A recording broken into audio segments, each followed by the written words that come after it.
چه که خواهی برای خود، پنهان مکن ز خاطر ما ماجرای خود.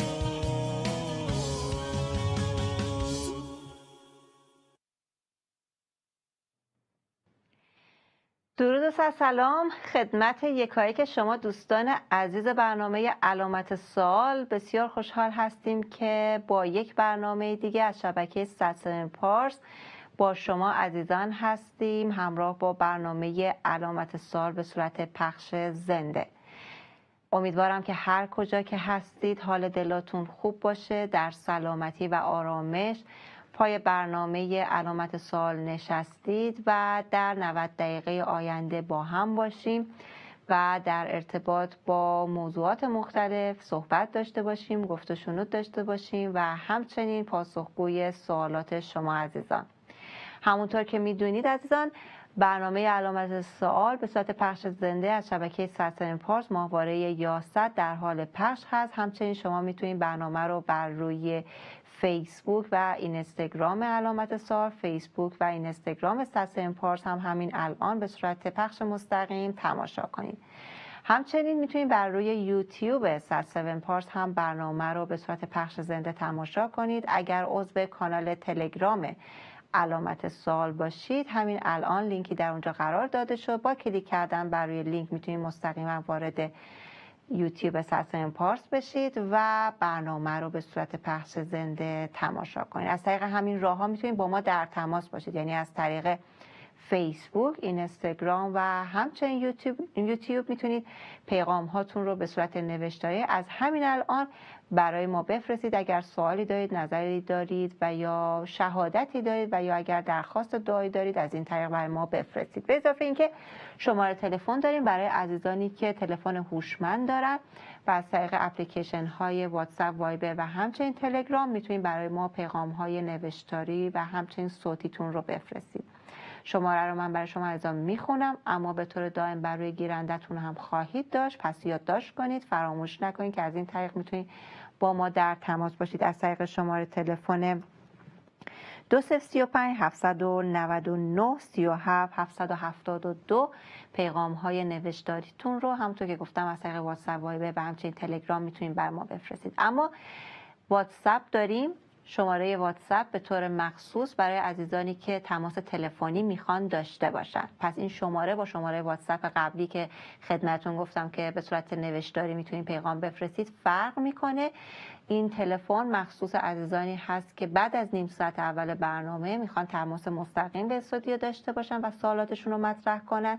شما میتونید با شماره تلفن 2044 751 32 49 482 از طریق واتساپ تلفن بزنید، تماس مستقیم داشته باشید و سوالاتتون رو مطرح کنید. ما هم بسیار خوشحال میشیم که صدای شما از اون رو بشنویم. همچنین اگر عزیزانی میخواید به طور مستقیم تماس داشته باشید که معمولا عزیزانی که در انگلستان هستن به هر حال چی میگن قیمتی برای شما نخواهد داشت و مجانی و رایگان خواهد بود، میتونید از طریق شماره تلفن 2044 357 35 05 35 65 در تماس باشید و مستقیما به استودیو وصل بشید. اما همونطور که خدمتتون گفتم نیم ساعت اول برنامه تلفنی گرفته نمیشه، اما بعد از نیم ساعت تلفن ها باز خواهد بود، ولی از همین الان میتونید پیغام های نوشتاری و صوتیتون رو بفرستید. با هم بریم یک بار دیگه راه های ارتباطی با برنامه رو ببینیم، برمیگردیم در خدمت شما خواهیم بود.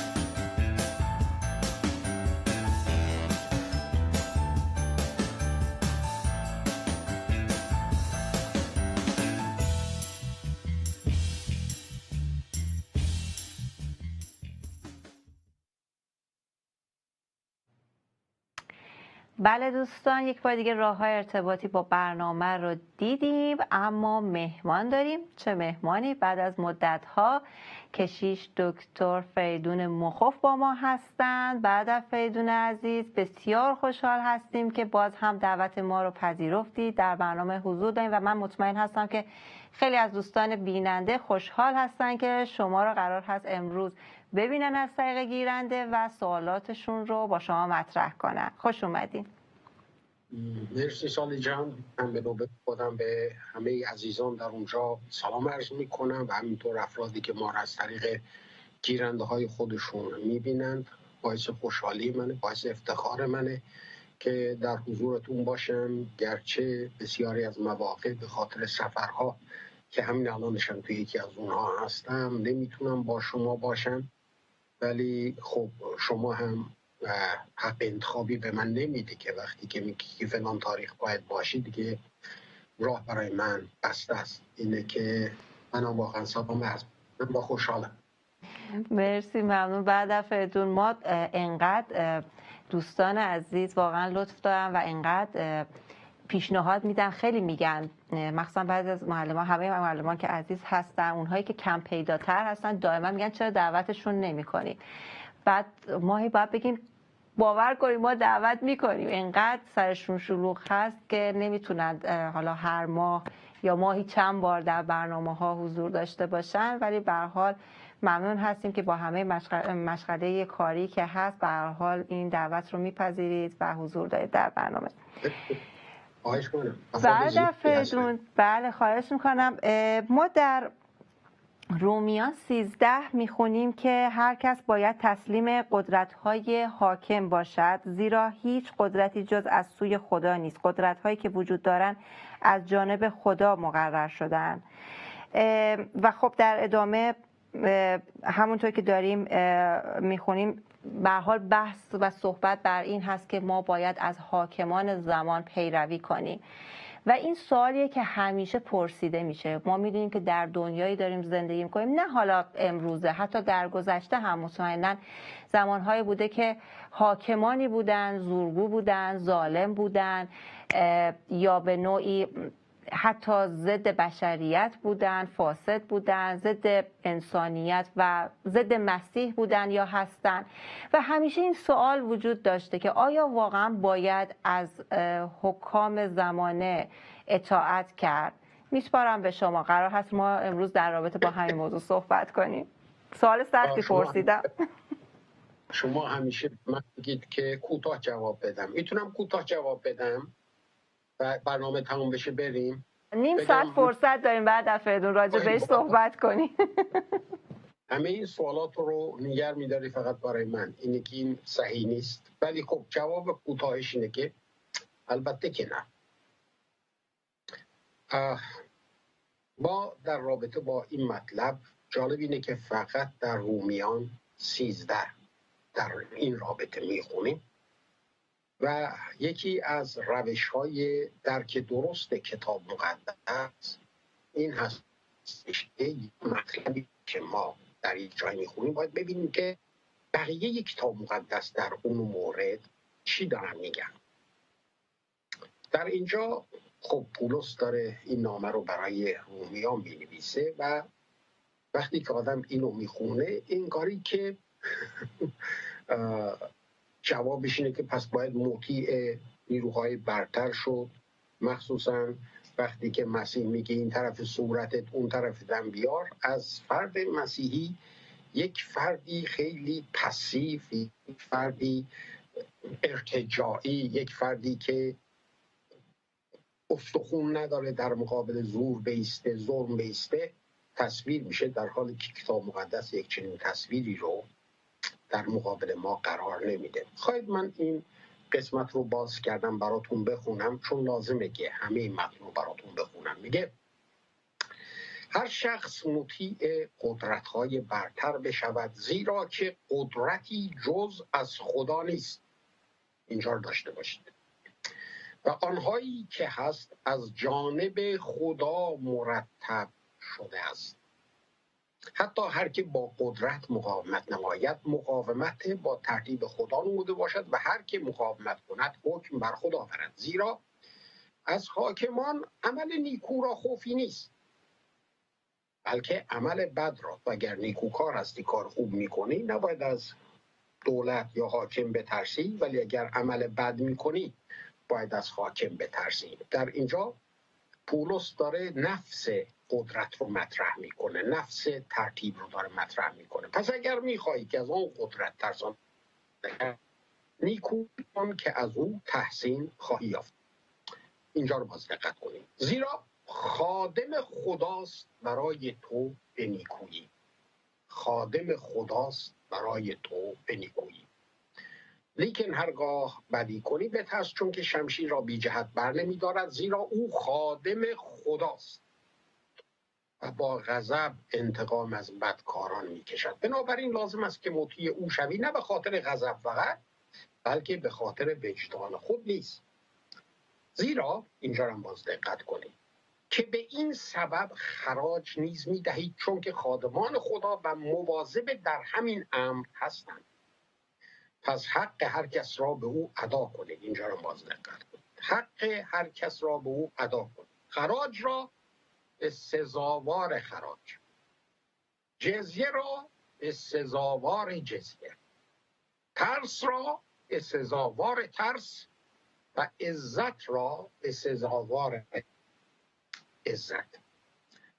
و این آیه کلیدی درک این متن: مدیون احدی به چیزی مشوید جز به محبت نمودن با یکدیگر، زیرا کسی که دیگری را محبت نماید شریعت را به جا آورده باشد. در این رابطه فقط در اینجا ما از پولس داریم یک چنین چیزی رو میشنویم. پولس باید ببینیم که این نامه رو به کی می‌نویسه و در چه وضعیتی می‌نویسه و به زمینه این نامه هم لازمه که نگاه بکنیم که درک بکنیم داستان چیه.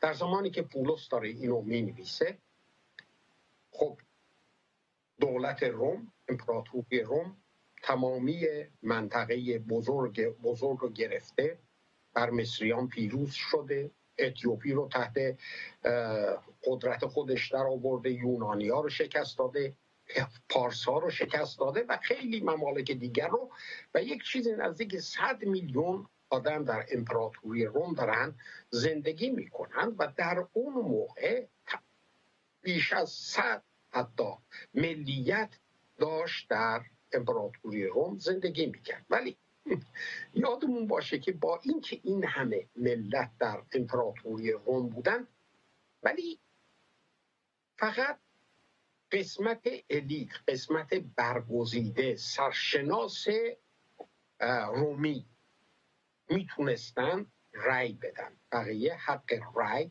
نداشتن. هر کسی هر چیزی میگفت مخالف آنچه که سزار میگفت، قیصر میگفت، آنن با شدت باش برخورد میشد. مصلوب کشیدنها، کشت و کشتارها، اصلا تبعید کردنها، همه پشت سر هم دیگه میومد. ما وقتی که داریم در مورد روم زمان پولس و زمان این نامه داریم به اصطلاح صحبت میکنیم، باید یک چنین تصویری در ذهنمون باشه. تصویر دنیای دموکراتیک مثلا جامعه غرب رو در نظر نگیرید. اگر میخواید تصویر داشته باشید کره شمالی، نه اصلا چرا کره شمالی، همین جمهوری اسلامی خودمون رو در نظر بگیرید که در اونجا شما هر چیزی که به حرفی بزنید به این شکل نیستش که 30 چیزی عوض بشه، بعد یه چیز عوض میشه و اونم اینه که سر و صورت تو خونین حاله میشه. دولت رو به این شکل برخورد میکرد با هر کسی و بدتر از اون مسیحی ها که دیگه اصلا دیگه هیچی به حساب می اومدن در اونجا. و پولس داره به اینها نامه می‌نویسه. پولس اینا رو ندیده، در کلیساشون هم نبوده، کلیسای اینا هم بنا نکرده، در موردشون فقط شنیده و چند تا هم اسم به قول معروف از اون کلیسا داره و تمامی هدفش این هستش که بره این کلیسا و این کلیسا رو هم برکت بده. برای همینم داره بهشون نامه می‌نویسه. حالا این نامه شما در فصل 13 نامه رو به اصطلاح فصل 13 رو خوندید که 16 فصل بیشتر نیست، ولی در فصول قبل پولس چی گفته؟ در فصول قبل تا فصل 11 پولس اومده الهیات سیستماتیک مسیحیت رو مطرح کرده که قوی‌ترین در واقع الهیاتی هستش، نامه الهیاتی هستش که ما در عهد جدید داریم. پولس در اینجا در واقع بنیاد الهیات مسیحیت رو میذاره و قشنگ چارچوب بندی میکنه و میذاره جلوی به اصطلاح خوانندش یا شنوندش و بعد میبینیم که همه مسائلی رو که در رابطه با الهیات مسیحی، خدا کیست، انسان کیست، نجات چیست، گناه چیست، همه اینا رو که مطرح میکنه، حتی از فصل 9 تا 11 برگزیدگی قوم یهود رو هم که اون موقع یک مسئله مهمی بود از لحاظ تئولوژی، اون رو هم بحث میکنه. و این شیوه پولسه زمانی که میخواد الهیات مسیحیت رو به شکل سیستماتیک بگه، اول باور رو میگه و بعد مطرح میکنه که بر روی این باور چجوری باید زندگی کرد که از فصل 12 شروع میکنه. پس استدعا میکنم به خاطر رحمتهای خدا که بدنهای خودتون رو قربانی زنده پسندیده مقدس و همینطور ادامه میده. حالا باب 12 در رابطه با اعمال یک فرد مسیحی بر اساس آنچه که باور هست و یهو خب این فصل بندی ها بعداً صورت گرفته، متن در واقع پشت سر همه. یهویی پولس بدون اینکه هیچ ربطی داشته باشه به متن بالا شروع میکنه به اصطلاح از اونجا مطرح کردن که هر کس مطیع قدرت های برتر بشه، فلان بشه، بهمان بشه و میره جلو. پولس نیازی نداشت اینو بنویسه، میتونست اصلا اینو ننویسه. پولس اینقدر عاقل بود که در اون موقع که پشت سر هم انقلابات داشت صورت میگرفت بر علیه امپراتوری روم و صفاکیاش، در این زمینه ساکت بمونه. ولی بنا به علتی پولس ساکت نمیمونه.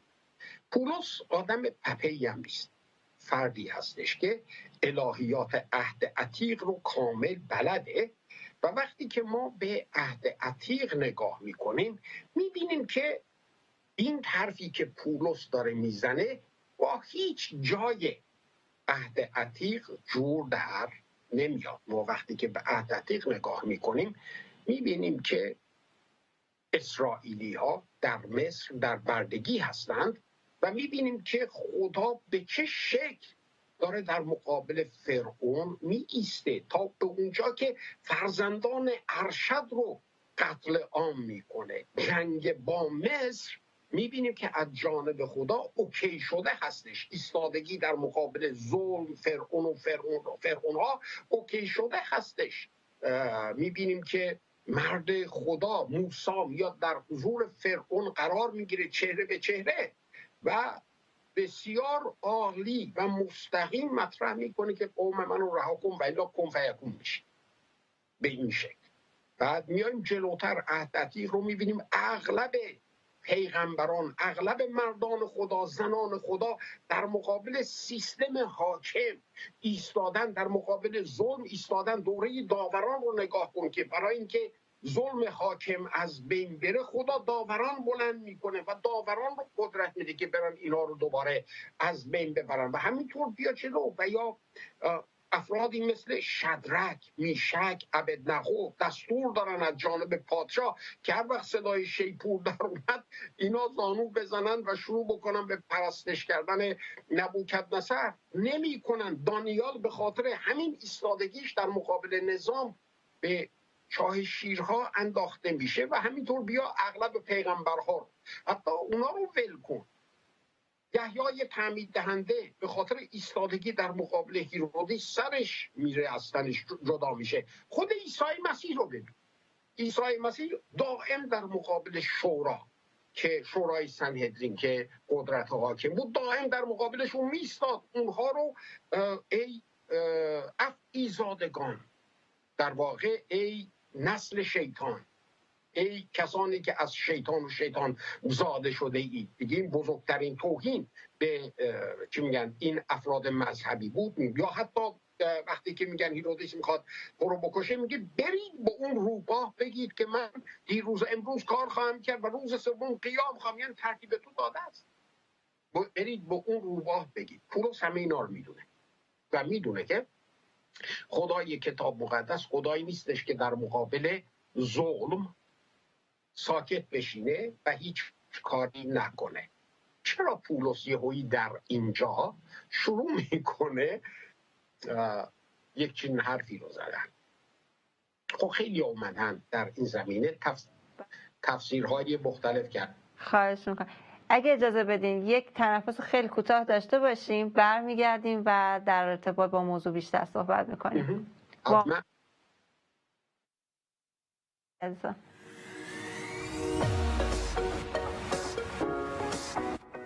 سلام کشیش امید، به برنامه علامت سوال خیلی خوش اومدید. سلام عرض می‌کنم خدمت شما و بینندگان.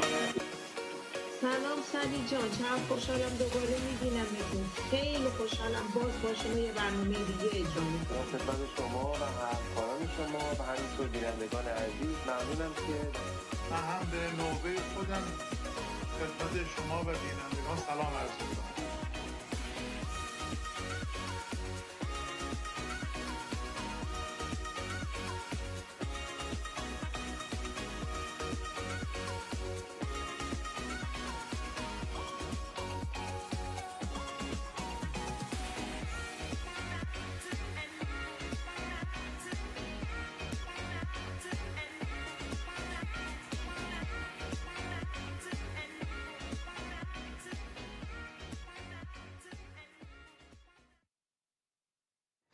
در خدمت شما عزیزان هستیم با برنامه علامت سوال و موضوع این که آیا واقعا باید ما از حکام و در واقع حاکمان امروزه تبعیت کنیم، از همه اونها باید اطاعت کرد. همراه با مهمان و کارشناس عزیز برنامه کشیش دکتر فریدون مخوف عزیز. بعد از فریدون عذرخواهی میکنم، من مجبورم میون صحبتاتون رو قطع کنم.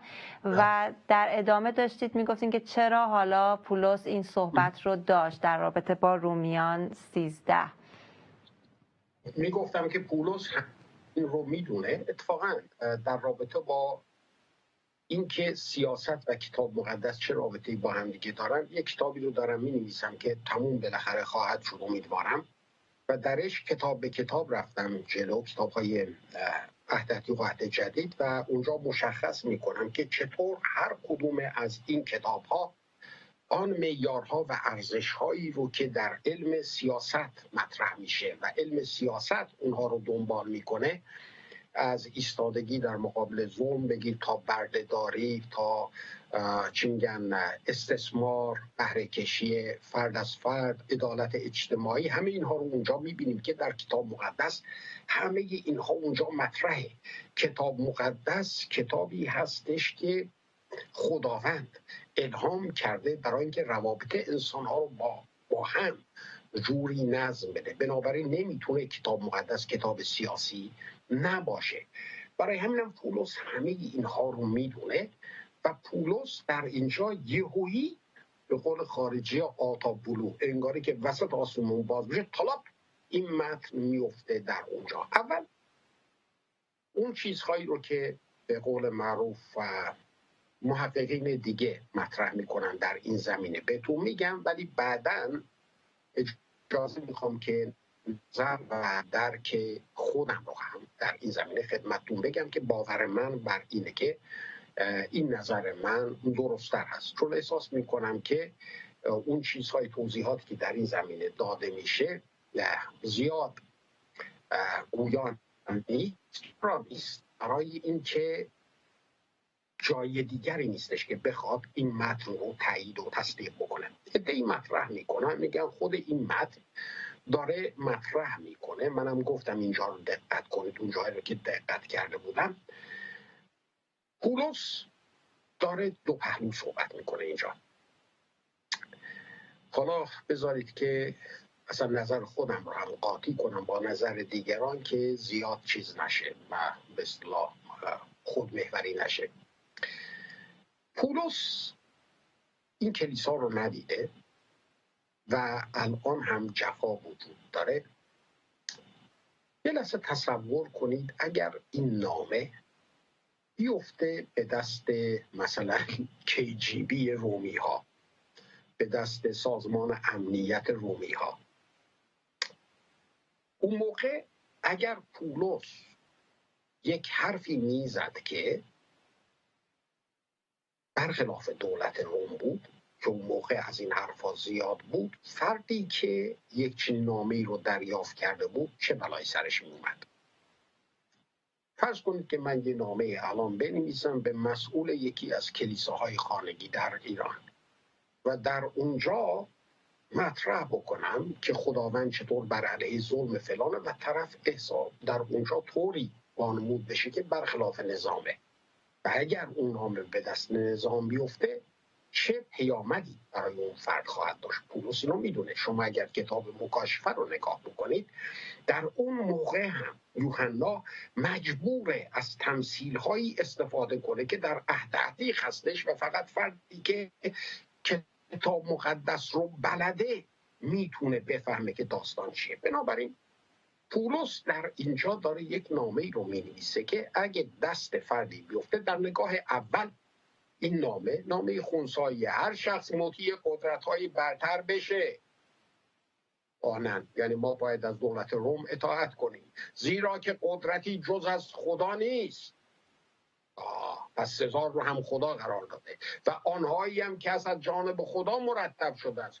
بچه‌ها هر که با قدرت مقاومت نماید مقاومت با ترتیب خدا داده شده که اینا رو همه رو مطرح میکنه که به نظر من یه جورهایی پولس داره خواننده غیر مسیحی رو که در جامعه رومی داره زندگی میکنه یه جورهایی خام میکنه که مسیحیت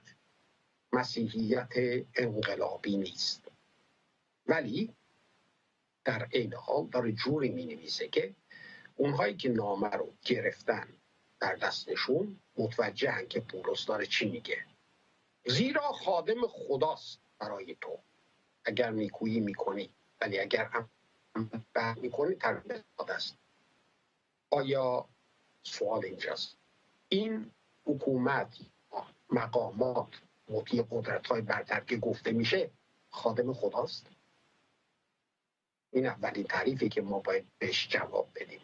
آیا دولت روم خادم خدا بود؟ تمام سرزمین روم پر از بت‌ها بود، پس در مورد دولت روم صدق نمی‌کنه. دوباره زیرا او خادم خداست و با غضب انتقام از بدکاران میکشه. مسلمه که ما از دولت‌هایی که خادم خدا هستند و ارزش‌های الهی رو در جامعه دارن بسط میدن، مسلمه که هر فردی از جمله مسیحیان از یک نظامی مسلمه که اطاعت میکنه.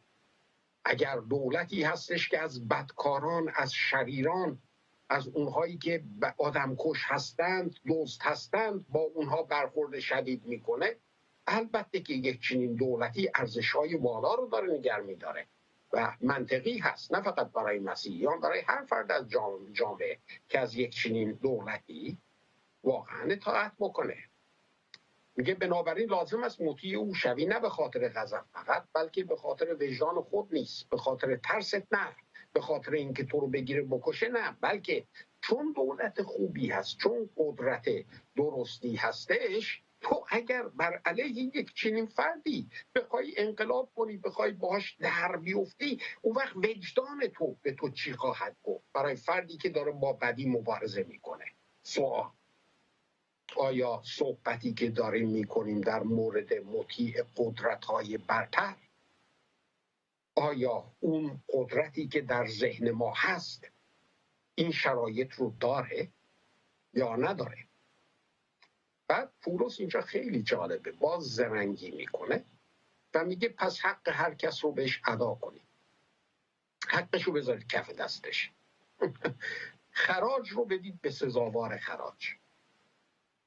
مالیات کسی بدید که سزاوار مالیاته. اگر مالیاتی رو که تو داری میدی میکنه تو جیب خودش، تو حساب شخصی خودش فرار میکنه میره به کانادا، شما میخواید بهش مالیات بدید؟ آیا سزاوارشه؟ جزیه رو بدید به سزاوار جزیه.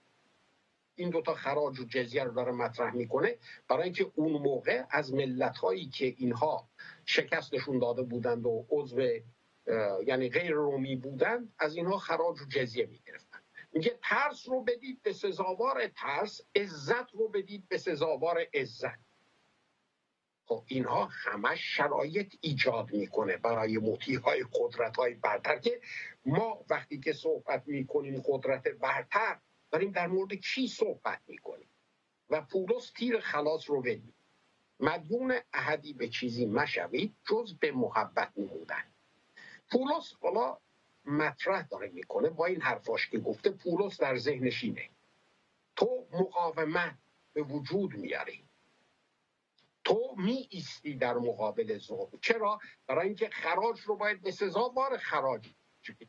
اگر سزاوار خراج نیست باید جلوش بیستی. جزیه رو به سزاوار جزیه میدی، اگر نیستش باید در مقابلش بیستی. عزت رو به سزاوار عزت میدی، اگر نیست بی عزتیه، باید بیست. بنابراین تا اینجا پولس در لفافه به مخاطب خودش نشون داده که در یک چنین جامعه روم در واقع نباید باید سرخم کنن بلکه بیستن، برای اینکه اون تعریفی که داره از قدرت برتر در اینجا مطرح میکنه در رابطه با دولت روم صدق نمیکنه. و اگر مطرح بکنیم الان در رابطه با بسیاری از قدرت‌هایی که در آسیای مرکزی، خاورمیانه و حتی ایران صدق نمیکنه. بنابراین باید ایستاد و خیلی قوی هم باید ایستاد. پولس داره مطرح میکنه ولی چجوری نیست. این اون چیزی هستش که باید درش به اصطلاح خورده تعمق بکنیم. پولس در اینجا صحبت از جنگ مسلحانه نمیکنه، چیزی که به قول معروف کمونیستای ما مخصوصا چریکای فدای خلق مطرح میکردن. در اون موقع توده یا به دنباله ای نبودن ولی چریکای فدای خلق جنگ مسلحانه رو مطرح میکردن. پولس رو مطرح نمیکنه برای اینکه پولس میدونه که اگر شمشیر کشیده بشه، بر اساس آنکه مسیح گفت شمشیر با خودش شمشیر به وجود خواهد آورد، کشتن با خودش کشته شدن رو به وجود خواهد آورد بدون اینکه چیزی عوض شده باشه. مشکل انقلاب‌های دنیوی اینه دیگه. ما در مملکتمون انقلاب شد، اون موقع ظالم رو مطرح کردن، مظلوم رو هم مطرح کردن. بعد اینکه ظالم افتاد پایین، مظلوم اون موقع شد ظالم امروز و این دائم داره در این چرخه میره جلو. اغلب شما نگاه بکنید اصلا دارن مطرح میکنن در علم سیاست دیگه یک ضرب المثل شده که انقلاب بچهای خودش رو میخوره. در کوبا انقلاب شد، چی شد؟ یک دیکتاتوری جدید به وجود اومد که بچهای انقلاب خورده شدن رفتن و نهایتاً دوباره کشیده شد به طرف سرمایه داری. شما چین رو داشته باش، ما او رو. الان چین خودش یکی از بزرگترین سرمایه‌دارهای دنیاست در حالی که مملکتش در بدبختی داره زندگی میکنه. یا نگاه بکن آنچه که در انقلاب بولشویکی به وجود اومد نتیجهش پوتینه که داریم میبینید. پس میبینید که این چرخه همینطور ادامه داره. چطور ما باید در مقابل مطیعهای برتر بایستیم که یه چیزی عوض شه، یه چیزی واقعا عمقی عوض بشه.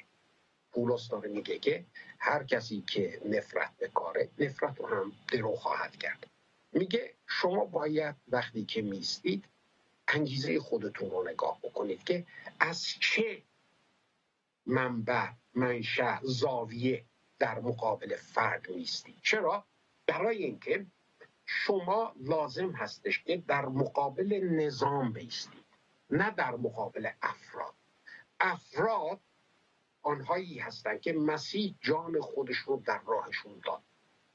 شما باید افراد رو دوست داشته باشید، ولی نظامی رو که این افراد رو عاملان بد انجام داده در مقابل اون نظام بیست. برای اینکه اگر شما بخواید فقط در مقابل افراد بیستید، هیچ چیزی عوض نمیشه. شما صرفاً نفرت کاشتید. فرض کن اگر من امروز انقلاب کنم در ایران خودم و بعد بخوام که عاملان ظلم رو بکشم، تنها کاری که کردم اینه که خانواده های اونها از من متنفر خواهند شد و من مظلوم امروز میشم، ظالم و دیکتاتور فردا. پولس میگه اینجوری نیست. شما باید با انگیزه محبت برید جلو، با انگیزه محبت ایستادگی بکنید که نفرت نکارید، بلکه آنچه که میکارید با این انگیزه محبت صلح و شالوم و سلامتی هستش و از این طریقه که اگر قرار چیزی عوض بشه عوض میشه و در تاریخ نمونهاشو داریم. گاندی یک چنین شیوهی رو پیش گرفت و پیروز شد. مارتین لوتر کینگ در آمریکا نهضت سیاه‌پوستان و حقوق اونها رو مطرح کرد و به این شکل جلو رفت و پیروز شد. و بسیاری از اندیشمندان سیاسی از جمله تولستوی اینها معتقد بودند که در این سیستم ایستادگی باید آن طریقی رو که کتاب مقدس و مخصوصا عهد جدید داره مطرح میکنه پیش رفت. و اینها هم گاندی هم تولستوی اینها شیفته موعظه سر کوه عیسی مسیح بودن و شما نگاه بکنید خود مسیحیت این شیوه رو در پیش گرفت و امپراتوری و نظام امپراتوری روم رو به زانو در آورد. تنها سیستم فکری که تونست بردهداری رو به پایین بکشه مسیحیت بود. تمامی این سیستم ها از بین رفتن. امپراتوری روم از بین رفت، بعد اون این همه امپراتوری به وجود اومد، همه از بین رفتن. مسیحیت کماکان در قوت خودش داره پیش میره. بنابراین پولس داره اینو می‌نویسه. پولس در این قسمت داره برای اینکه یک مسئله‌ای بود اون موقع مسیحی‌ها، برای اینکه جفا بود، کشت و کشتار بود، ما باید چه کار بکنیم، عکس العمل ما در این شرایط چیه. پولس اولا باید جوری مینوشت که اگر این نامه میافتاد دست عاملان قدرت، دست KGB به اصطلاح امپراتوری روم، طرف در نگاه اول نفهمه داستان چیه و فکر کنه که آقا بله دیگه اینا ضد نظام نیستن.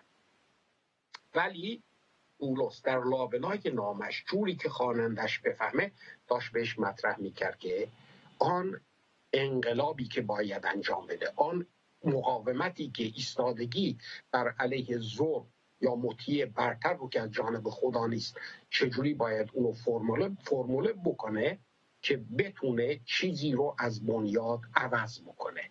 و الا اگر بخواد با خشونت بره جلو، جز این که خودشون کشته بشن، جز این که خانوادهشون کشته بشه، هیچ اتفاقی نمیفته. وقتی که اسپارتاکوس اومد انقلاب کرد، بله خیلی هم قوی بود، خیلی هم پیروزی‌ها به دست آورد، ولی صحبت سر اینه که تا 10 ماه مونده به دروازه روم، در هر 100 متر به 100 متر پیروان اسپارتاکوس رو به صلیب کشیده بودن در دو طرف جاده و هیچ چیزی هم عوض نشد. خیلی ممنون، مرسی کشیش فریدون عزیز از توضیحاتی که دادین و اینکه چطور حتی اگر قرار هست این به هر حال نااطاعتی، حالا اگه یه جورایی بخوایم بهش اشاره کنیم، اتفاق بیفته به دور از خشونت باید اتفاق بیفته و مثال هایی که زدیم. من مطمئن هستم که دوستان عزیز در این مورد سوالاتی دارن و من هم سعی کردم که سکوت کنم، سوالات خودم رو نپرسم، چون مطمئن هستم شما عزیزان هم سوالاتتون رو دارید و بعد دفعه میتونن در این مورد توضیحات بیشتری بدن. با هم یک استراحت کوتاه داشته باشیم، برمیگردیم و با سوالات شما عزیزان خواهیم بود.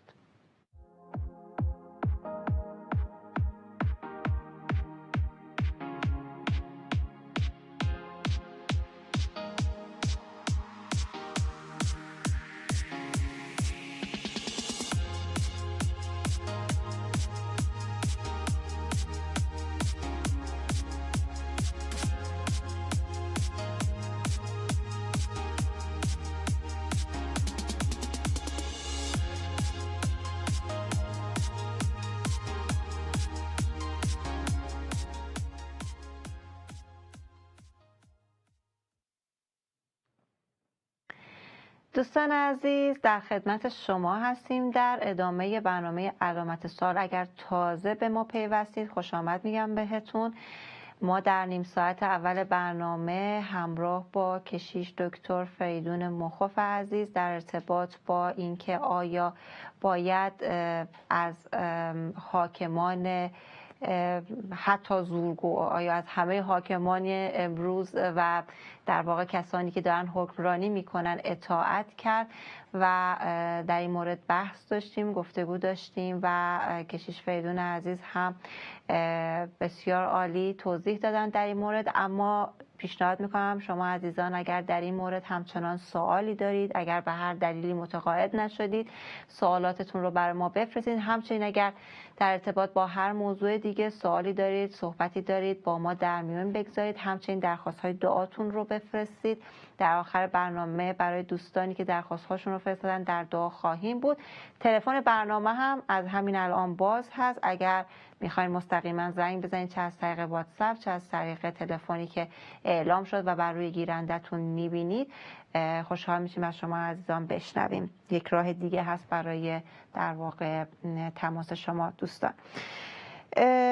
ایلوش عزیز ضمن عرض سلام گفتن که درود، حاکمان و دولت‌هایی که زیر سلطه لوسیفر و فرشتگان پروی او میباشند رو نباید احترام کرد، مانند رئیس مملکت فارس، روح شریری که فرشته پیام‌آور خدا یهوه رو به مدت 21 روز در جاهای آسمانی اسیر کرده و لازم شد تا میکائیل فرشته ارشد خدا به کمک فرشته پیام‌آور اومده و او رو آزاد کنه تا بر زمین نزد دانیال نبی بره و پیام خدا رو به دانیال نبی برسونه. خیلی ممنون از شما ایلوش عزیز از اینکه نظرتون رو با ما در میان گذاشتید. بعد فریدون اگر در ارتباط با صحبت آقای ایلوش صحبتی دارید میشنویم، اگه نه من برم سراغ سوال و یا نظر بعدی. با موافق است. بعد فریدون صدای شما قطع و وصل شد، گفتید موافق هستید از صحبتاشون. موافق، بله، ولی شما در فرشته های اینا رو آوردن اون چه که معلوم بیشتر نظرشونه قدرت های زمینیه. در اونجا هم قدرت فارس و اینها گفته شده با تمثیله، ولی بله کانسپت همون. درسته. خیلی ممنون، مرسی. دوست عزیز ما با نام کاربری جیزس کرایست گفتن که با تشکر از دکتر مخوف، چطور بنا به فرموده خودتون ما هم اکنون تفاسیر متعددی در مورد این نامه داریم، اون هم پس از 2000 سال، ولی گیرنده نامه خیلی سریع منظور پولس رو درک کرده، هنوز قابل درک نیست. این کلا در رابطه با همه رسالات صدق میکنه. در مورد رسالات اون یه مطلبی رو چیزی که رسالات رو درک کردن، رسالات مثل تلفن، مکالمه تلفنیه که ما فقط یه طرف رو داریم میشنویم. مثلا فرض کنید که سالی جان شما الان تلفنی صحبت میکنید، منم پیشتون نشستم، من نمیفهمم که از اون طرف چه چیزی داره به شما گفته میشه، ولی از جوابهایی که شما میدید من مجبورم حدس بزنم که طرف چی پرسیده، مسئلهش چی هست. و این رسالات هم یک چنین چیزی رو در خودشون دارند. حتی رسالتی مثل رساله رومیان که زیاد در مورد مسئله از پولس سوال نشده مثل رساله قرنتیان، ولی با همه این احوال مطالبی توش مطرح میشه که این مکالمه تلفنیه، ما فقط جواب پولس رو داریم میشنویم. اینکه از اون طرف چی پرسیده شده، چه چیزی باعث شده پولس این جواب رو بده، ما این رو نمیدونیم. برای همینم یک مقدار تفسیر و درک سخت میشه. باید برگردیم به زمینه نگاه کنیم، به تاریخ نگاه کنیم، به افرادی که نام به اونا نوشته شده نگاه کنیم و به مطالب دیگه که در حول و حوش اون قضیه هست نگاه بکنیم تا بفهمیم که داستان چیه. و اون هم وقتی میگیم بفهمیم 100% نیست، اونم به شکل نسبی هستش. و اگر در جایی هم در اون رابطه مسئله مطرح نشده، باز قضیه سخت‌تر و سخت‌تر میشه.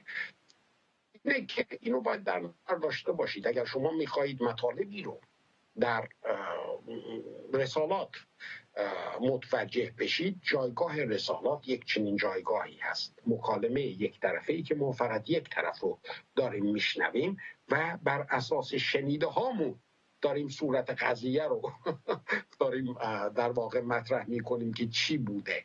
و در این زمینه هم همونطور که خدمت شما عرض کردم، تنها جایی هستش که در نامه‌های پولس، حتی نمیگم در دیگر نوشته‌های عهد جدید یا حتی عهد عتیق، برای اینکه همه اون چیزهایی که در کتاب مقدس وجود داره در واقع ایستادگی در مقابل ظلم و ستم رو داره مطرح میکنه. بنابراین یهویی یک چنین چیزی رو از پولس شنیدن یک مقدار چه میگن ناهنجاره، برای اینکه پولس همچینم آدم پپه‌ای نیستش که بخواد یک چنین چیزی رو اینجوری مطرح کنه و باید لابلاش و گشت و رفت و در آورد. آنچه که خدمت شما عرض کردم در واقع شنود من از دیگر افراد بود که در این زمین نظرهای خودشون داشتن، ولی در این حال برای اینکه خود محور نباشم، با اینکه اونها رو هم مطرح کردم، ولی نظر خودم رو هم اونطور که من از این قضیه میفهمم و منظور پولس چی بوده رو میفهمم و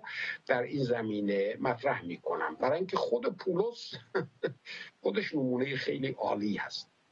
پولس در مقابل امپراتوری روم ایستاد و نهایت پولس رو کشتن. اگر شما به زندگی پولس نگاه بکنید، زمانی که در اورشلیم هستش، بعد از سفر سوم خودش که میره به اورشلیم، در اونجا دسیسه یهودی ها او رو میگیرن و با اتهامات ساختگی دستگیرش میکنن و پولس مجبور میشه برای اینکه از چنگ اونها رهایی پیدا بکنه سیتیزنشیپ یا شهروندی رومی خودش رو مطرح بکنه و بعد برای اینکه کشته نشه، چون میخواستن اون رو بکشنش و خبردار میشه و خبر به داروغه بسیار زندان میرسه، این پولس رو ور میدارن میبرنش به قیصریه، جایی که از جانب امپراتور در اونجا والی قرار داشت و پولس 2 سال در اونجا میمونه و در زندان اونجا و بعدش هم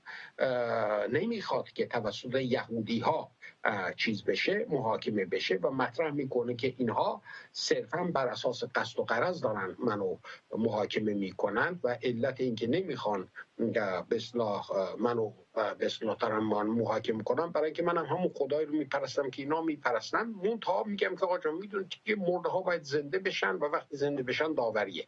بنابراین میگه که نه، من میخوام که برم در پیش قیصر و میره در محکمه قیصر و در اونجا میبینیم که پولس محاکمه میشه و حتی عده‌ای بر این باور هستن که انجیل لوقا و همینطور اعمال رسولان گرچه داره داستان زندگی عیسی رو مطرح میکنه و بعد داستان این که نهضتی که عیسی شروع کرد بعدش چی شد، ولی در واقع یک دفاعنامه‌ای هستش برای اینکه در دفاع از پولس به فردی به اسم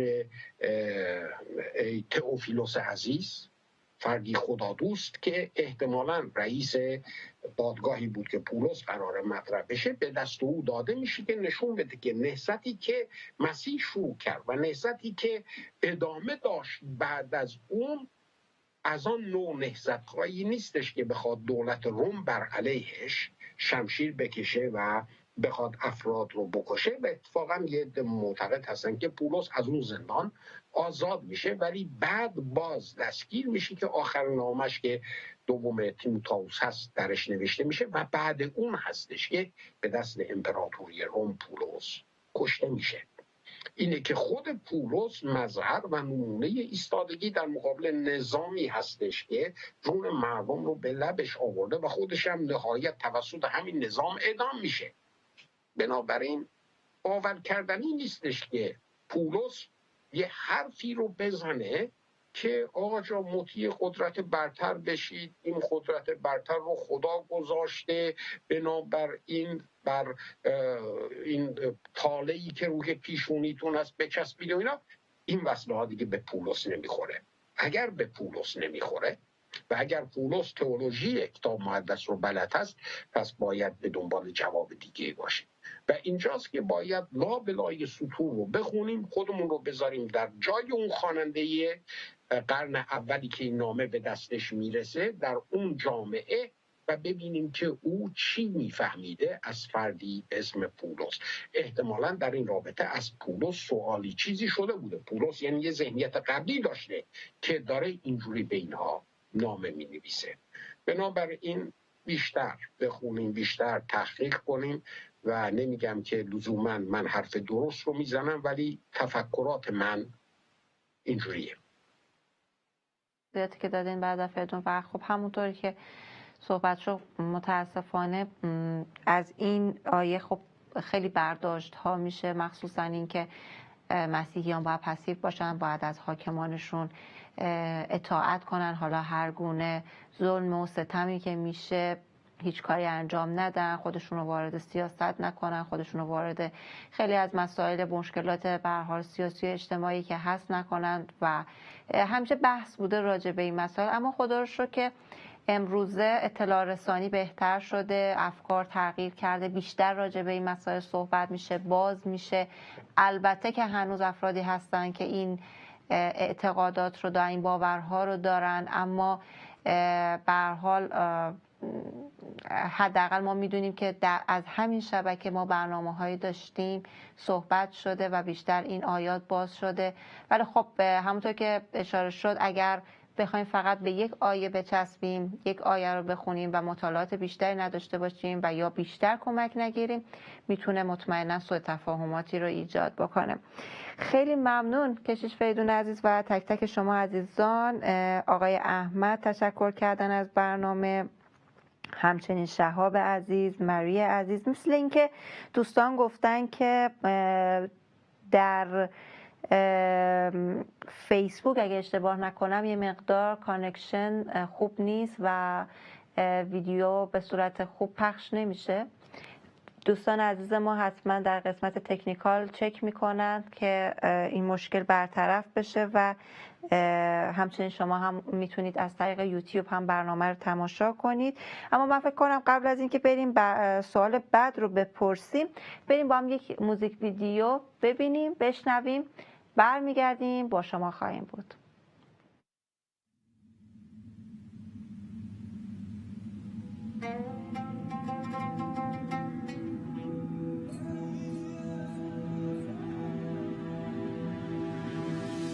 So many people, culture, color, narrow-minded, don't understand each other, makes way for hatred, blinded by religion. Don't tell me that I'm living in a free world. قالوا الحياة كلها تمام واللي شفته هو عكس كلام حزين مكسور نفسي أعيش في سلام دي مش أحلام. I feel in my heart that justice will come. We'll find a way someday. I feel in my heart that this time will be done. We'll live a life someday. Can I solve it? You think I can change it? Who can tell me what needs to be done? I feel in my heart that justice will come someday. Yeah. Give me that someone, somebody, or something with no greed, no selfishness of loving. 'Cause you can't stop corruption with some money. Don't tell me that I'm living in a free world. هنسى كل فكرة شريرة واشوف بعيني الصورة الكبيرة. معجز تحصل لما بس آمن عندي إيمان. I feel in my heart that justice will come. We'll find a way someday. I feel in my heart that this time will be done.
در خدمت شما عزیزان هستیم با ادامه برنامه علامت سوال و همراه با سوالات و نظرات شما عزیزان همچنان فرصت باقی است. اگر سوالی دارید، نظری دارید، صحبتی دارید با ما در میان بگذارید. فراموش نکنید درخواست‌های دعاتون رو بفرستید و اعلام کنید که برای چه موضوعی به طور مخصوص می‌خواین در دعا باشیم. در آخر برنامه برای عزیزانی که درخواست‌هاشون رو فرستادن حتما در دعا خواهیم بود.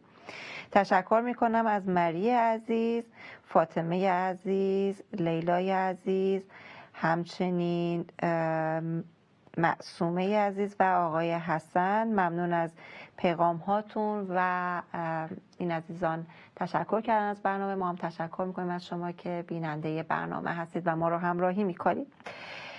کشیش فریدون عزیز، سوال داریم از خانم پریسا که پرسیدن که با توجه به این جواب که مسیح هر وقت میگه نمیدونم در مقام پسر هست و چطور میشه که وقتی میگیم عیسی هم پسره و هم پدر، یعنی داریم میگیم که عیسی همزمان هم آگاهه و هم ناآگاهه، یعنی همزمان نسبت به همه موضوعات دانا هست و نادانم هست.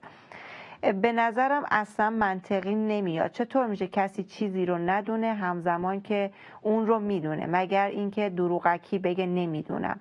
یعنی عیسی مسیح اون زمان که میگفت جواب این سوال رو فقط پدر میدونه داشت دروغ میگفت. اگر هم راست بگه که نمیدونه، پس نمیتونیم بگیم عیسی همون پدره. مشخصه که کمتر از پدره. ممنون میشم که این رو برای من باز کنید. این خواهرمون بود. بله پریسا عزیز. پریسا جان، خیلی کلی کردی، نباید میکرد. وقتی که سوالی رو میکنی قشنگ مطرح اون که میگی مسیح که از اون ساعت و اون وقت هیچ کس خبر نداره که به خودش میگه. این اون چیزی که سوالش و فقط هم یه مورده. وقتی که ما داریم مطرح میکنیم که عیسی در مقام پسر داره اینو میگه، یادتون باشه پسر پدر نیست، پدر پسر نیست، هیچ کدوم روح القدس نیستند. برای اینکه پدر، پسر و روح القدس در الهیات سه شخص متمایز از هم ولی با هم هستند. بنابراین هیچ وقت پدر و پسر در واقع پسر نمیشه، پدر نمیشه. من و پدر یک هستیم که به ذات الهی خودش و پدر داشت اشاره میکرد. ولی حالا برسیم به اون چیزی که ذهن شما رو به هم ریخته که در هر حال مسیح چطور خبر نداشت، در حالی که ما میدونیم که تمامی این نقشه نجات، اینکه مسیح بیاد به خاطر گناهان مصلوب بشه، همه اینا پیش از حتی خلقت انسان در پیشدانی خدا انجام شده بوده. نقشه در این خدای تثلیث ریخته شده بوده. مسیح چطور میتونسته خبر نداشته باشه؟ مسیح این جواب رو در مقابل سوال شاگردان داره انجام میده. اگر شما نگاه بکنید به متی فصل 24 و 25، در اونجا در مورد زمانهای آخر داره صحبت کرده میشه که با یک سوال شروع میشه و اون سوال این هستش که میگم ببین معبد چقدر قشنگه. مسیح برمیگرده میگه سنگی روی سنگی باقی نه، همه خراب خواهد از بین خواهد رفت. و بعد وقتی که به اونا توضیح میده و در مورد علائم زمانهای آخر که به شما پریسا جان پیشنهاد میکنم که در این رابطه به موعظه های کلیسای شمال لندن نگاه کنید. بنده و دیگر خادمین در اونجا داریم مسائل زمانهای آخر رو میریم جلو. وقتی که در اون مورد صحبت میکنه، شاگردان ازش سوال میکنن که خب چه این کار اتفاق خواهد افتاد؟ اونجاست که مسیح نفو میزنه، میگه که کسی از اون ساعت و از اون روز خبر نداره، حتی پسر هم نمیدونه. و به این ترتیب دهن شاگردان بسته میشه. اینو مسیح میگه. مسیح کی هست؟ مسیح خدای مجسمه.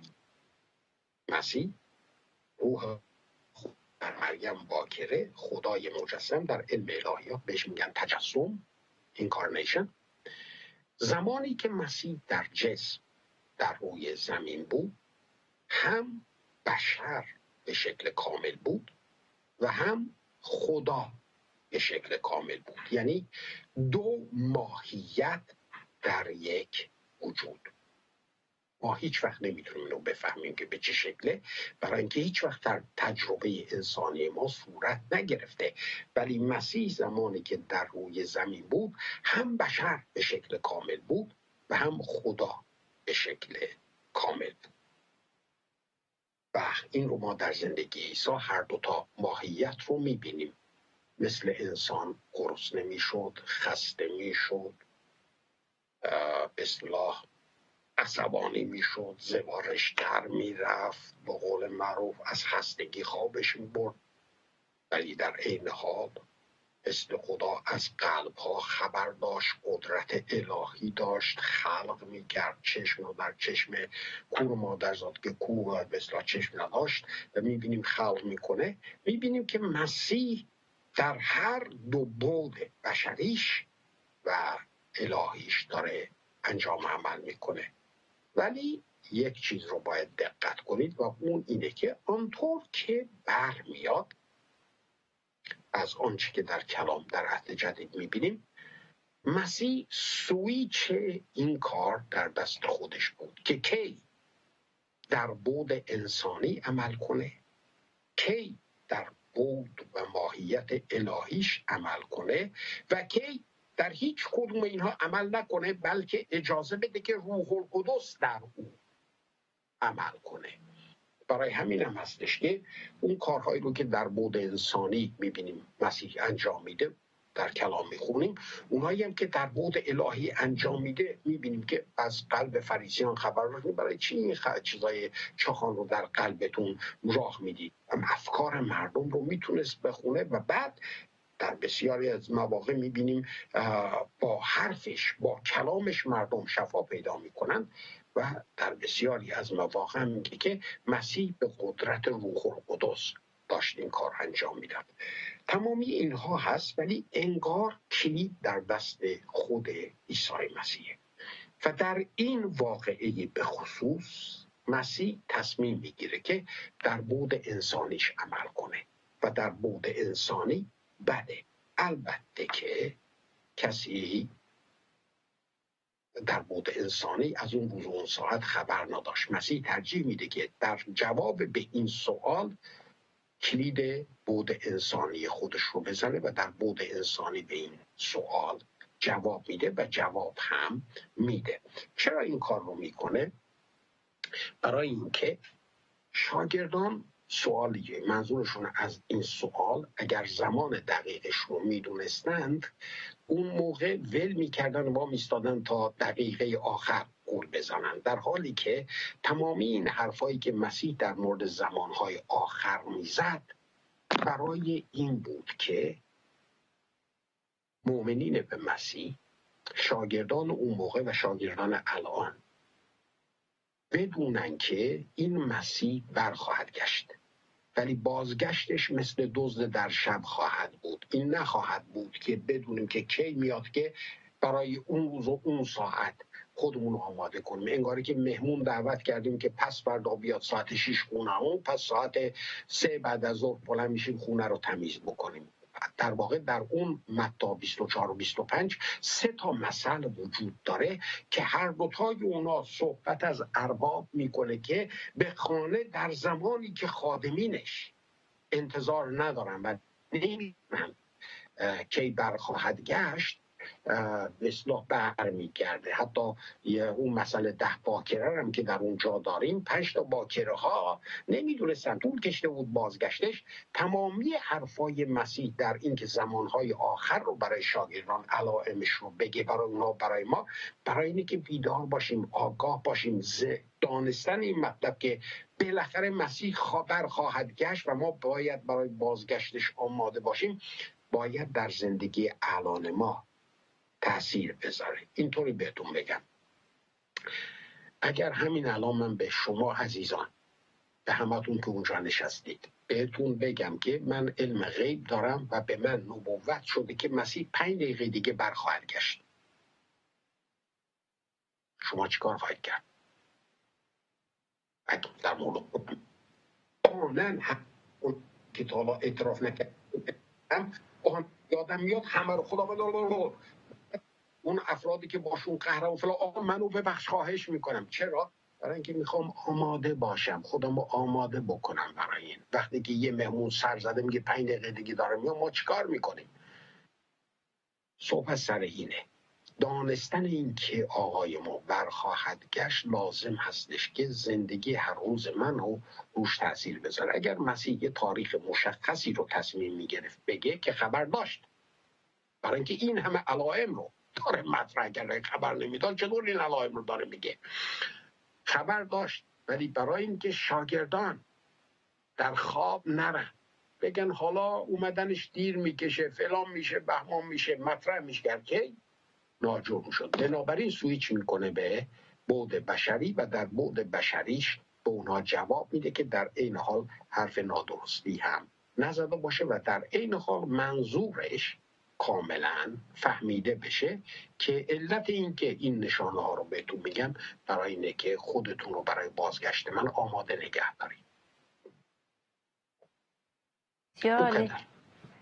خیلی ممنون، مرسی کشیش فریدون عزیز. امیدوار هستم که پریسای عزیز هم جواب سوالشون رو گرفته باشن.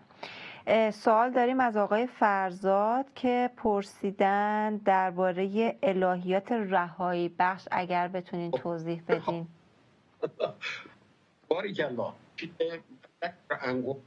برای این الهیات لیبریشن تو این بیشتر در زمینه آمریکای لاتین های کاتولیک های کلیسای بودن در اونجا اتفاق داد و اتفاقا واقع این حقیقت بود که اصلاح مدقق بشه و این لیبریشن تئولوژی مطرح میکرد در اون اکستریم خود. وقتی که ما صحبت نجات میکنیم، نجات الهی فقط در نمیگیره بلکه رهایی از ظلم و ستم و این تغییران اینقدر تحت ظلم و جبران شامل اونها و این لیبریشن تئولوژی اونقدر حتی جلو هست یاری از کشیشان کاتولیک در آمریکای لاتین و کشیش فریدون عذرخواهی میکنم. کشیش فریدون من صحبتاتون رو قطع میکنم، یه مقدار صدای شما قطع و وصل میشه. اگه اجازه بدین یه تنفس کوتاه داشته باشیم و امیدوارم که عزیزان بتونن مشکل رو حل کنن، برگردیم و جواب سوال رو بشنویم از شما.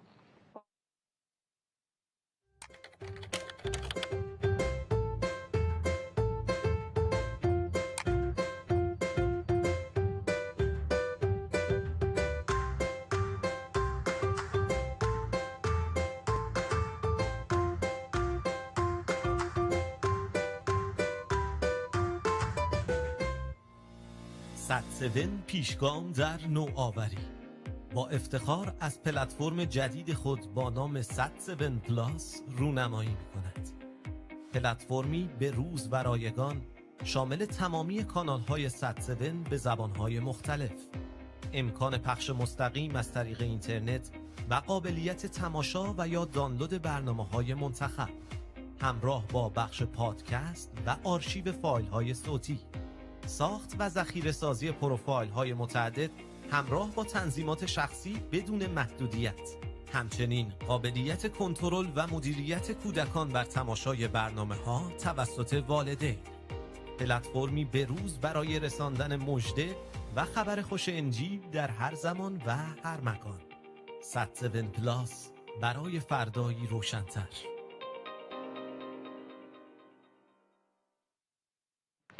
بله دوستان عزیز، با شما هستیم با برنامه علامت سوال و همراه با کارشناس عزیز برنامه کشیش دکتر فریدون مخوف. بعد فریدون در خدمت شما هستیم. امیدواریم که مشکل حل شده باشه.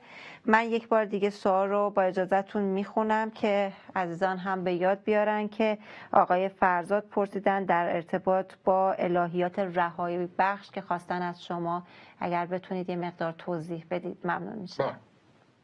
من اینو داشتم گفتم که الهیات رهایی بیشتر در زمینه آمریکای این اتفاق افتاد در 1960 که دنبال دفاع از حقوق فقیران بود و تغییر وضعیت و هم عدالت اجتماعی و به نجات به این شکل که نجات نیست بلکه نجات ستم و این مطالب هم این که تئولوژین های اون موقع که معروف ترینشون و گوتیرز بود این زمین خودش هم داشت و همینطور لئوناردو بوف بود یادم میاد، حتی جزوئیت هم بودن اگر یادم باشه، اون لوئیس سگوندو بود در زمینه و دیگران هم در این رابطه مطرح کردن و تا اونجا رسیدم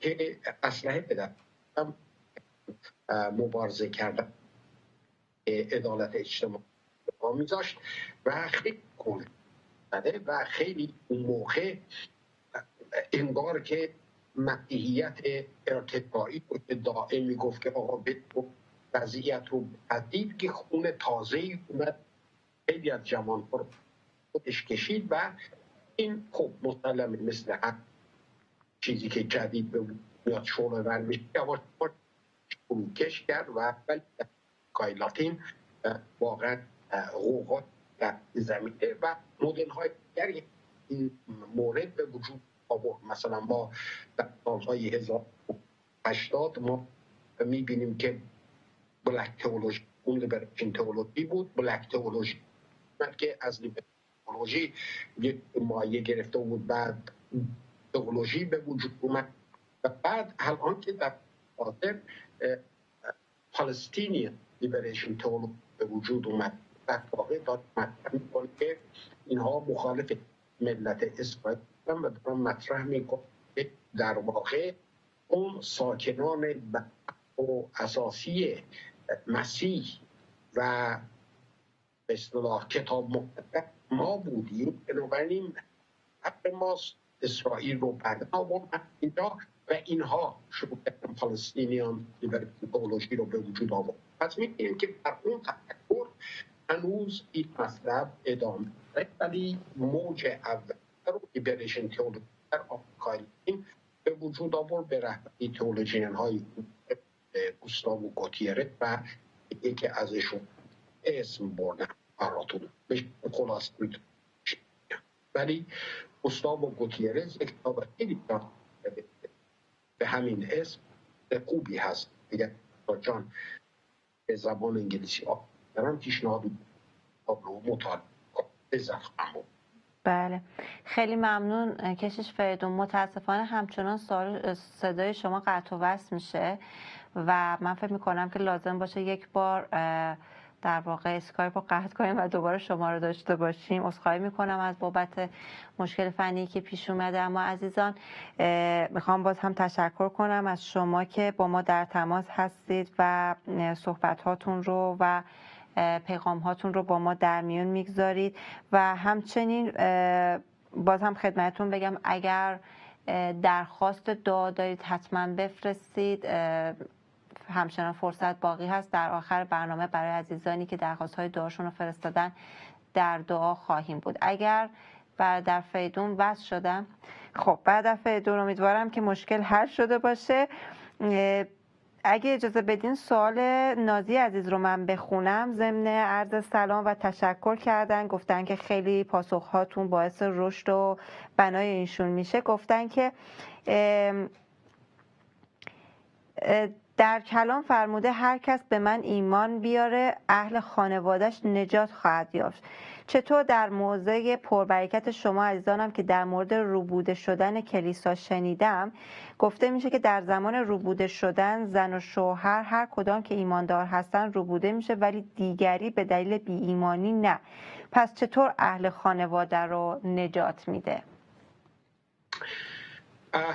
همونطور که گفتم روی یک جمله نباید الهیات به وجود آورد. اول بذارید منظور رو از اینکه اهل خانت نجات پیدا خواهند کرد رو مطرح بکنم که به چه شکل هستش. وقتی که من ایمان میارم و مطابق ایمانم دارم زندگی میکنم، اهل خانه من عوض شدگی منو میبینند و این عوض شدگی اونقدر تاثیر مثبت روشون قرار میده که توبه میکنن، ایمان میارن. من بسیاری از شهادت ها رو دارم که زن وقتی که صحبت میگم من تغییر رو در شوهرم دیدم و گفتم خدایی که اینو اینجوری عوض کرده خدای واقعیه. بنابراین فرض بر این هستش که فرد ایماندار با تولد تازه‌ای که داره، با تغییر شخصیت که کار روح القدس هستش، کار تقدیس بختی روح القدس هستش که او را هر روز بیشتر از روز پیش شبیه عیسی مسیح میکنه، یعنی که ایمان مسیحی رو در عمل داره زندگی میکنه. این ایمان مسیحی باعث میشه که دیگران تأثیر بگیرن و دیگران تأثیر مثبت میذاره و مخصوصا روح القدس هم در این زمینه به شکل فعال در قلوب دیگران کار میکنه و اونها هم چی میشن؟ به ایمان میان. این منظور اینه. حالا در رابطه با ایمان باید در نظر داشته باشید که ایمان یک چیز فردیه. ایمان چکی نیست و ایمان آوردن و نجات پیدا کردن بر اساس تصمیم خود فرده که تصمیم میگیره که آیا من میخوام ایمان بیارم نجات پیدا کنم یا نه. کسی دیگه ای نمیتونه به جای او ایمان بیاره یا به خاطر ایمان یکی دیگه تمامی خانواده ایماندار محسوب نمیشن. هر کس مسئول خودش است. هر کس خودش باید در مقابل دعوت و کاری که عیسی مسیح کرده برای نجات خودش باید تصمیم بگیره که آیا من میخوام یا نمیخوام. اگر من زندگی میکنم طوری که تأثیر مثبت داره در خانوادم، باز در نهایت فرد خانواده من باید خودش تصمیم بگیره که آیا میخواد شخصا به مسیح به عنوان خداوند و نجات دهندش ایمان بیاره یا ایمان نیاره. و اونجاست که مسیح داره مطرح میکنه که برخی خواهم بود که با این که میبینند که شخص چقدر عوض شده و قدرت کار خدا رو در زندگیش میبینن و حتی نیاز خودشون رو به این عوض شدگی میبینن، ولی با همه این احوال اینا چیکار میکنن؟ مقاومت میکنن، نمیان، تصمیم میگیرن که نجات پیدا نکنن. اونها هستش که بله زن ایمان آورده شوهر ایمان نیاورده، زن رو بوده میشه برای اینکه نجات تموم شد. نجات تا به ابد نیست. نجات یه مدت انقضا داره تا زمانی که در این دنیا هستیم و تا زمانی که مسیح برنگشته. ولی وقتی که مسیح برگشت دیگه دوره نجات تمام شد. یا اگر طرف مرد بدون اینکه ایمان آورده باشه دیگه در اون طرف قبر دیگه نجات وجود نداره. برای همین برای مرده ها دیگه دعا بی مورد هست. اینا رو داره مطرح میکنه. بنابراین بله افرادی خواهند بود که علیرغم اینکه تغییر و قدرت خدا رو در زندگی عزیزان خودشون خواهند دید، ولی باز هم تصمیم خواهند گرفت که ایمان نیارن. و میدونید چرا؟ کلام خدا در این زمین در یوحنا فصل 3 خیلی قشنگه. میگه نور به جهان آمد لیکن مردم تاریکی را ترجیح دادن از آنجا که اعمالشون بده. مردم همیشه با انتخاباشون زندگی میکنند. خیلی ممنون، مرسی از توضیحاتی که دادین. بعد فدون خیلی فرصت کم داریم، ولی من فکر میکنم یه سوال دیگر بپرسم، شاید بشه در 2 دقیقه جواب بدین مکسیموم، که دوست عزیز ما با نام کاربری جیزس کرایست جرمنی گفتن که نظرتون در مورد این که عیسی مسیح میگه اگه کسی به گونه تو سیلی زد طرف دیگر هم بگذار سیلی بزنه چی هست؟ همین کارو بکنید. و تاثیرش رو ببینید مسیح داره در واقع در همون کانسپت خشونت میاره رو داره مطرح میکنه. 2 دقیقه چجوری مطرح بکنم؟ بذارید اینطوری بهتون بگم. یکی از اون خوشا به حال‌ها اینه که خوشا به حال حلیما. میدونید حلیم چگونه فردی هست؟ مردم فکر کنن که حلیم یعنی فروتن. حلیم فروتن نیست. حلیم فردی هستش که دارای قدرت بسیار زیادیه، ولی این قدرت زیادش سرکش نیست، خیلی قشنگ در کنترل خودشه. فرد حلیم اینه، فروتن نیست. حلیم صاحب یک قدرت زیادیه، ولی کنترل این قدرت رو در دست خودش داره. این اون کسی هستش که میگه که این فرد حلیم خوش به حالش. حالا شما در نظر داشته باشید که یکی زد به طرف صورت، خیلی راحت میتونید برگردید یه دونه بزنید در گوشش، یک کلم بری دماغشو بشکنی، یه دونه لگد بزنی بندازیش زمین و بگی به به من شدم بروسلی، زدم تمومش کردم. خوشا به حال نداری، برای اینکه شخصیت فردی رو که خدا میخواد تو نداری. تو اگر میخوایی در زندگی طرف یه درس بزرگی به وجود بیاری، اجازه بدی روح القدس درش کار کنه، باید شخصیت حلیم در تو باشه، شخصیت فرد مسیحی. یعنی که تو قدرت رو داری این کارو بکنی، ولی در عین حال در دست خودت کنترل و تو کنترل میکنی که نکنی. خیلی ممنون، مرسی کشش فریدون عزیز واقعا از توضیحاتی که دادین. اگه اجازه بدین با هم بریم دعای ربانی رو بشنویم، برمیگردیم همراه با درخواست های دعا. با باشید.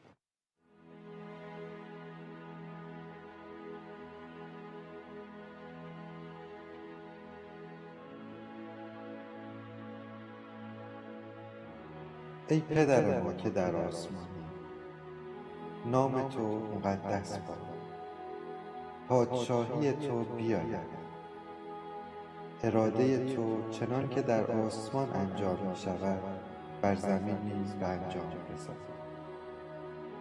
نان روزانه ما را امروز به ما عطا فرما و قرضهای ما را ببخش چنان که ما نیز قرضداران خود را می‌بخشیم و ما را در آزمایش میاور، بلکه از آن شریر رهایمان ده، زیرا پادشاهی و قدرت و جلال تا ابدالآباد از آن توست.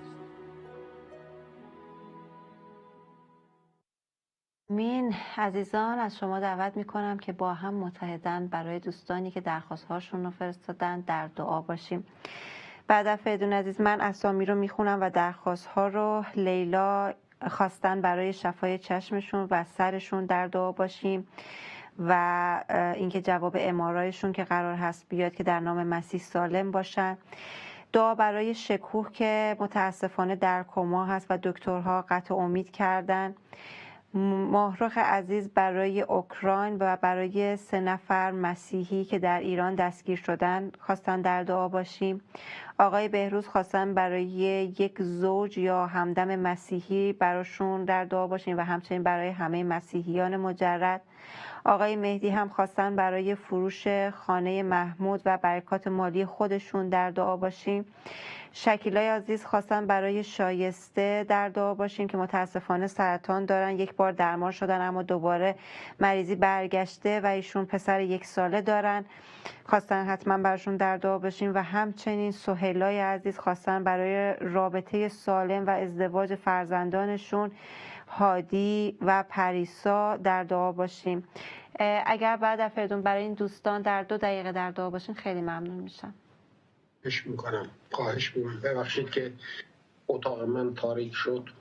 هتل دیگه چیزاش کار نمیکنه چراغاش. ولی در هر حال دعا کنیم. خداوندا این دعاها و درخواست دعاها نشون میدن که ما حقیقتا در احتیاجات فراوان و به کمک تو احتیاج داریم. خداوندا ما میتونیم ساعتها در مورد تو حرف بزنیم، ولی اینکه تو رو تجربه کنیم از طریق کاری که در زندگی ما میکنیم یه چیز دیگه است و تو این راه رو برای ما باز می‌کنی. پس در نام خداوند ما عیسی تمامی این دعاهای مختلف رو به حضور تو میارم.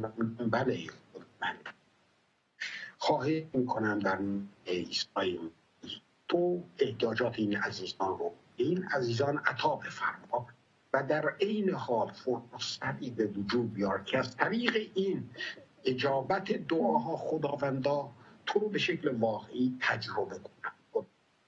فقط یک مذهب نباشه، الهیات نباشه، بلکه خدایی باشه که بتونن باهاش در رابطه دو طرفه باشه. نه فقط اینکه خداوندا به خواسته هاشون بدشتن، بلکه خداوندا در آغوش تو آرومی بگیرن، پدری رو خداوندا داشته باشن که همیشه براشون میسته.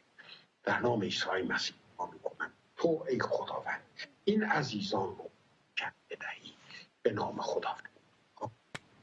آمین آمین آمین.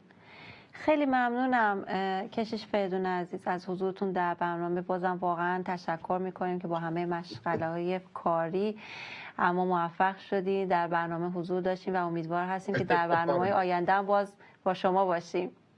به فیض خدا حتما. با امید خدا. خیلی ممنون باز هم و تشکر از تک تک شما عزیزان که تا آخر برنامه امروز هم با ما همراه بودید. خیلی ممنون از پیغام هاتون، پیغام های محبت آمیزتون، همچنین درخواست هایی که دادین، نظراتی که دادید، شهادت هایی که با ما در میان گذاشتید و سوالاتی که مطرح کردید. اگر فرصت نشد به سوالی برسیم عذرخواهی میکنم. حتما در برنامه‌های آینده به سوالات شما هم اشاره خواهد شد و سوالات شما عزیزان هم پرسیده خواهد شد.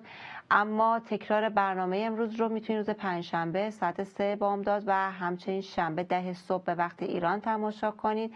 بر روی یوتیوب ساتسرن پارس میتونید برنامه رو بازپخشش رو ببینید و همچنین بر روی در واقع ضبط شده برنامه رو همچنین بر روی اینستاگرام و فیسبوک علامت سوال هم میتونید برنامه رو داشته باشید. از طریق کانال تلگرام علامت سوال هم میتونید برنامه رو داشته باشید، هم به صورت MP3 صوتی، فایل صوتی و هم به صورت ویدیوهایی که به صورت کوتاه و سوالات به صورت مشخص شده هست. در طول هفته با ما در تماس باشید. نظری دارید، صحبتی دارید، انتقادی دارید، اگر در رابطه با موضوعی میخواید صحبت بشه حتما با ما مطرح کنید. مواظب خودتون باشین. تا هفته آینده خدا نگهدار شما باشه.